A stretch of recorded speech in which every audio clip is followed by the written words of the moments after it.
ప్రజలు సంతోషంగా ఉండాలనేది మన కేసీఆర్ గారి కోరిక.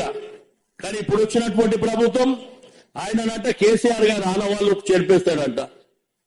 మరి ఆ సెక్రటరియట్ ఎవడు వాడు అయ్యా జాగిర్దా? మరి సెక్రటరియట్ లో క్యాబినెట్ మీటింగ్ ఎందుకు పెడుతున్నాం? ఎవరిది సెక్రటరియట్ ఎవరు కట్టారు?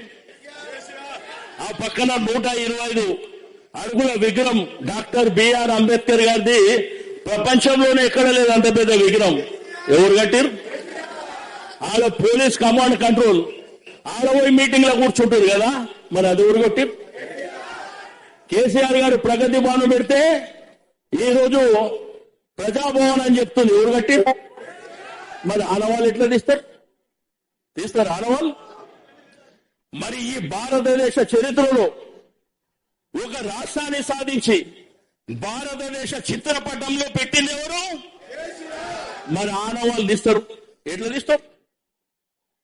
కాబట్టి మాట్లాడడానికి కూడా ఒక బాధ్యత ఉండాలి. ఒక ఉన్నతమైనటువంటి పదవులో ఉన్నప్పుడు బాధ్యతగా మాట్లాడేది నేర్చుకోవాలి.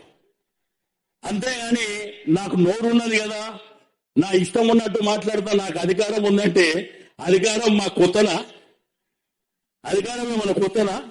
కేసీఆర్ గారి చరిత్రలో 45 సంవత్సరాలలో నిరంతరంగా ఆయన గెలిచినటువంటి నాయకుడే కదా, కేంద్ర మంత్రిగా చేసినటువంటి నాయకుడు కదా. అధికారం ఆ రోజు కేసీఆర్ గారు నీలాగా విర్రవీగలే కదా.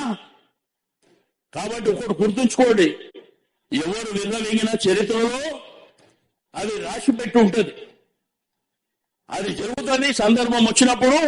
కానీ ఒక్కసారి ఈసారి కాంగ్రెస్ ప్రభుత్వం పోతే 30-35 సంవత్సరాల వరకు కాంగ్రెస్ జెండానే ఈ దేశంలో కనిపించదని చెప్పి నేను ఈ సందర్భంగా తెలియజేస్తా ఉన్నాను.